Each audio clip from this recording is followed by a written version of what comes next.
Por un lado, en la 1220 se prioriza o se declara de interés nacional llevar a cabo la interdicción forestal. Su declaración máxima es: voy a llevar a cabo la interdicción forestal. Digo que es mala copia, ¿por qué? Porque siquiera en el 1100, en el artículo primero, segundo párrafo, el Estado declara de interés nacional algo que responde a la realidad problemática y a la deuda histórica. En el segundo párrafo del artículo primero del 1100 dice, y eso lo pueden leer en cualquiera de las obras que te analizan la interdicción minera, que se declara de interés nacional la formalización de ese sector. Y es más, te dice con inclusividad de aquellos artesanos y pequeños productores. Es declarativo, sí. No se han desarrollado, o en el desarrollo reglamentario de esas normas se ha tratado de limitar el proceso de formalización, sí. Desde la lógica sustentada del Ministerio del Ambiente, sí. Ya serán los gobiernos venideros, estamos a 6 meses nada más, ¿no?, los que de repente tengan otra visión de la realidad, ¿cierto?, y desarrollen ese segundo párrafo y permitan a la gente formalizarse. Yo no quiero ciudadanos, o yo no aspiro a tener ciudadanos delincuentes. Yo aspiro a tener ciudadanos que ejerzan su ciudadanía, sus libertades plenamente. Acá en el 1220, en el decreto legislativo de interdicción forestal, lo único que tiene es la declaración de persecución. Declara ese interés nacional la interdicción forestal. En ese artículo 1 no aparece por nada la declaración de interés nacional de la formalización. Y eso es lo que aspiramos. La 29763 no lo tiene. Lean del primero al último artículo, no lo tiene. Y eso aspiramos como ciudadanos. Como sector, lo que aspiramos es que el Estado mire, se dé cuenta de nosotros, venga y converse con nosotros, ¿cierto? Y conversando con nosotros nos diga: ¿cuál es tu preocupación? Mi preocupación es la formalidad, perfecto. Yo declaro de interés nacional, y con la declaración genero la movilización del aparato del Estado en el tema normativo, en el tema gestión pública, priorización de presupuesto para ese fin. Pero si yo no lo visibilizo y yo no lo declaro, se van a dar cuenta en las diapositivas posteriores cómo los demás instrumentos de gestión siguen esta suerte de visiones diferentes y priorizaciones diferentes a lo que realmente necesita la población. Tiene también la falta de enunciación y falta de definiciones de los supuestos que habilitan a la interdicción, ¿no? Y tiene ese es el incumplimiento de la ley de sistematización legislativa. La ley de sistematización legislativa manda que cualquier abogado que elabore una ley, lo primero que tiene que hacer es leer cuál es el estado del conocimiento que va a atender tu realidad problemática que vas a abordar. ¿Qué piensa la doctrina respecto a esa realidad problemática? Y sobre el derecho forestal se ha escrito mucho, mucho. Y cuando uno lee la exposición de motivos de la 1220, no ve ninguna de estas obras que han tratado este tema de la tala ilegal citadas. No sé, la obra básica de Carlitos Andaluz, Mecanismos legales e institucionales para el control de la tala y comercio ilegal de madera, ¿no le encuentras analizado ahí? Y se ha dado estando vigente la 27308 y 1220. Y ahí tiene Carlos una enunciación muy fuerte.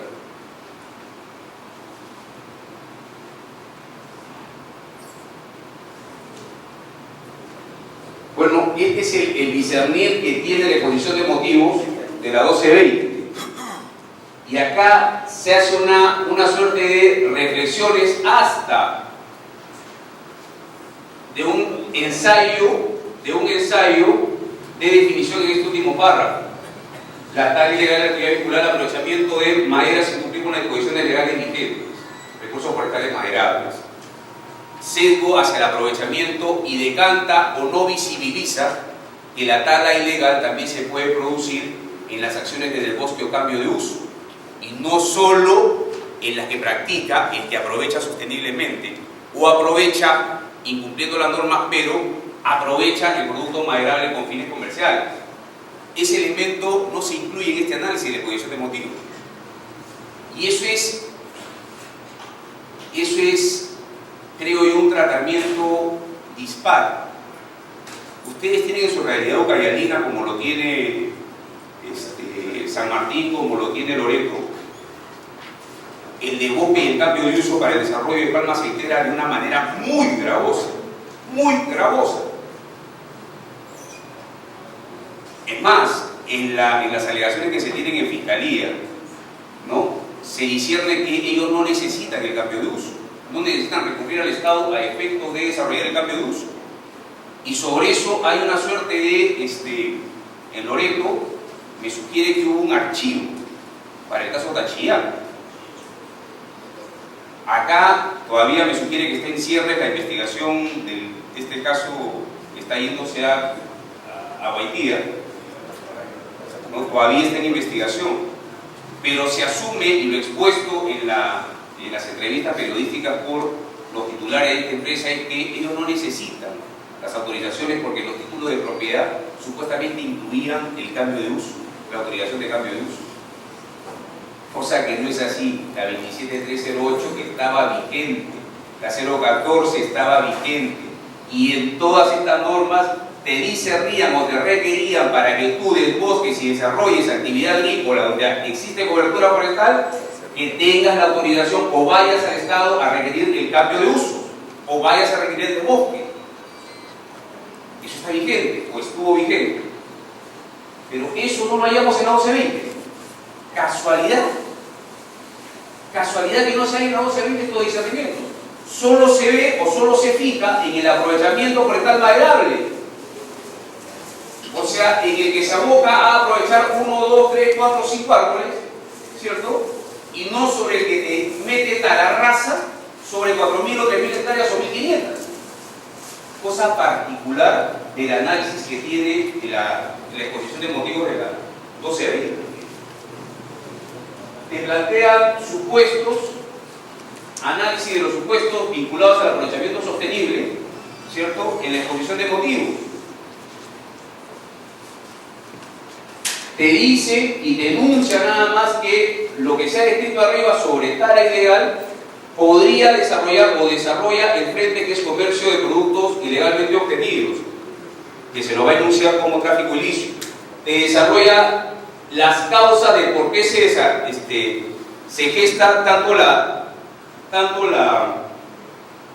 tala ilegal como el comercio ilícito o tráfico ilícito. Pero cuando llegas al artículo primero y al artículo cuarto, o sea, he discernido arriba en la exposición de motivos, pero cuando llego ya a mi decisión y voy a expresar mi posición jurídica como Estado, yo digo, voy a declarar internacional la interdicción forestal, ¿no? ¿Contra qué? Tala, tráfico ilegal de productos y actividades relacionadas. Pero cuando tú dices, ya, ¿qué posición has tomado sobre tala ilegal? No la desarrolla en el artículo 4. Cuando tú dices, ¿qué posición has tomado sobre el tráfico ilícito? Tampoco lo desarrolla en el artículo 4. Cuando tú dices, oiga, ¿y qué son actividades conexas vinculadas a la tala y al tráfico ilícito? Tampoco lo desarrolla en el artículo 4. Entonces tú te preguntas, oiga, ¿pero cómo van a intervenir? ¿Van a intervenir cuando se ocurre el cambio de uso también? ¿Van a intervenir solo acá? ¿Solo para lo que tiene licencia, autorización o permiso? ¿O para la enunciación amplia, para la extracción sin autorización? No se sabe.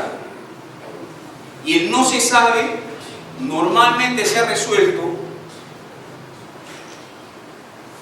en la actuación pública a través de la discrecionalidad o los criterios personales.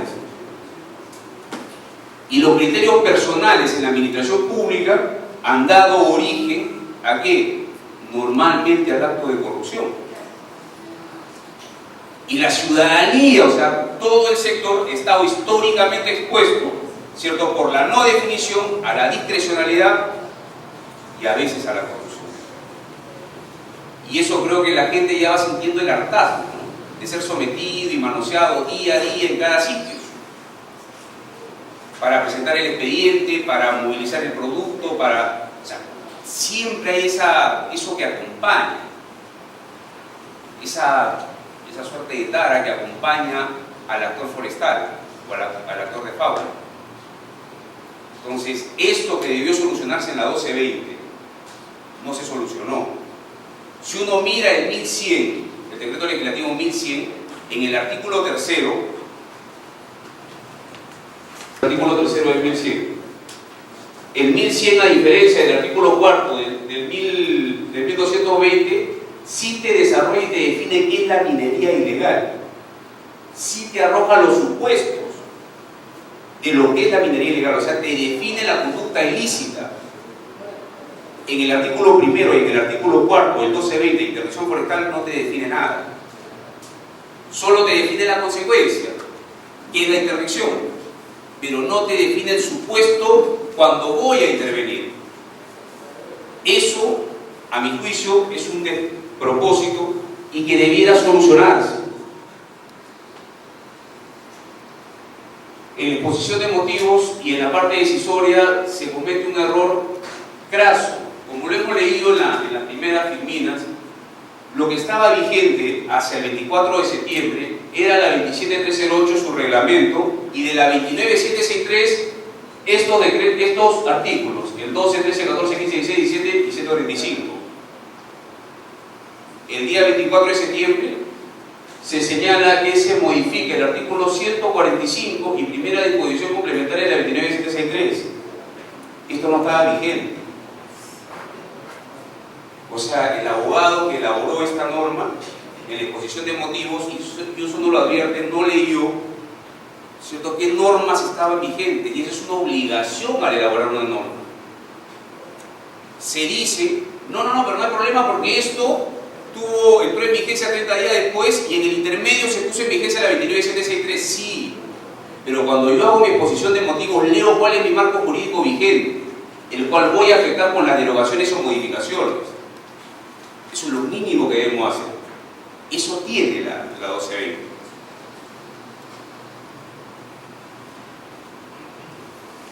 Carlitos Andaluz, lo he puesto acá en esta obra, y esta obra tiene, y eso es algo que se va a proponer en el Congreso, que se retomen los diálogos regionales.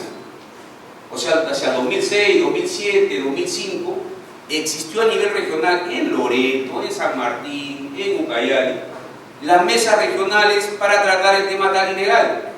Y en estas mesas regionales se unían las autoridades nacionales, las autoridades regionales y todos los usuarios.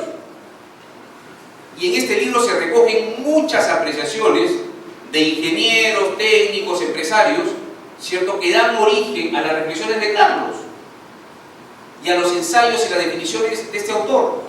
Ese ejercicio me parece mucho más sustancioso que el ejercicio que se ha tenido en PCM, donde se han juntado 4 cabezas sabias, ¿no?, a tratar de dilucidar la realidad problemática del sector forestal, y gestaron el 1220 con estos errores o con estos vacíos, no respondiendo a los problemas históricos. Por ejemplo, ¿qué nos dice Carlos Andaluz, ¿no?, en cuanto a la tal ilegal? Página 37, análisis, conceptos de tal ilegal y comercio ilegal. Te dice, ni la ley forestal y de fauna silvestre ni su reglamento definen qué es tal ilegal o qué es comercio ilegal de madera. Sigue Carlos y te dice, sin embargo, de una lectura conjunta de estos cuerpos normativos nos permite colegir que la tal ilegal constituye todo aprovechamiento de los recursos maderales en contravención de las normas que rigen la extracción forestal. Ensayó una definición. Ante el problema, ensaya una definición. Eso debió hacerse, ese ejercicio debió hacerse en esta ley, porque iba a tratar, ¿cierto?, de regular y de resolver el problema de la tala ilegal, cosa que no hace, cosa que no define. Lo mínimo que esperábamos era que el funcionario lea estas obras que están en nuestras bibliotecas de todas las instituciones, cosa que no se ha hecho.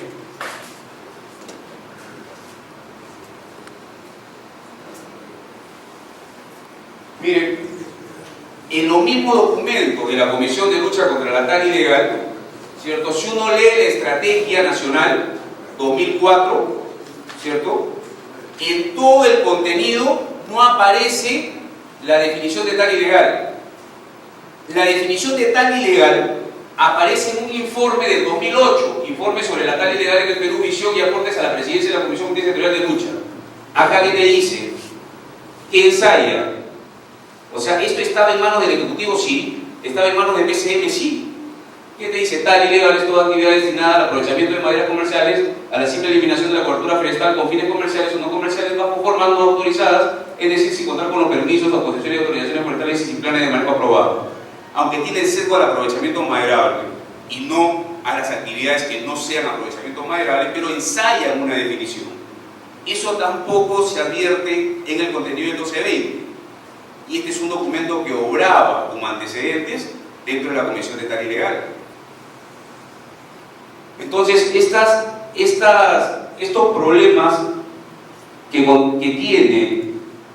tiene el decreto legislativo 1220 merecen, y eso es lo que se ha postulado a nivel de Congreso, ¿no? Que se forme la subcomisión dentro de la Comisión de Pueblos Andinos y Amazónicos o dentro de la Comisión Agraria, ¿cierto? Y se ha aportado también a la Comisión de Control de Constitucionalidad de las Leyes por la facultad delegada, porque la 1220 nace de una facultad delegada, a efecto de que los congresistas valoren y ponderen, ¿no?, la violencia o los vicios que contiene este decreto legislativo 1220, ¿cierto?, y surja el control de legalidad y la suerte de derogación. Si no es la derogación de la suspensión para que se corrijan todos estos errores. La idea es que tengamos una ley adecuada, una ley que me defina las cosas previamente, que no solo me defina la consecuencia jurídica, sino me defina los supuestos bajo los cuales voy a actuar. Y eso previamente se difunda a toda la ciudadanía. Todo ciudadano debe saber a qué se enfrenta, para saber cuál es la franja de lo legal y lo ilegal, y sobre eso qué consecuencias jurídicas voy a ser sometido como ciudadano. Eso es lo que se está postulando a nivel de Congreso. En el 1237, ¿qué encontramos? En el 1237, en el decreto legislativo, ¿qué se encuentra? Se encuentra que hemos pasado de una intervención mínima del Estado. El 1237, ¿qué es? Es la modificación del Código Penal, mal llamado modificación del decreto legislativo 135, porque estos acápites se modifican hacia el 2008 con la ley 29.263, donde en el 308 se prioriza y se diferencia la infracción del delito a través de ¿qué? De las especies, productos, subproductos de flora y fauna silvestre protegidos. Ese elemento sirve para identificar qué era infracción y qué era delito.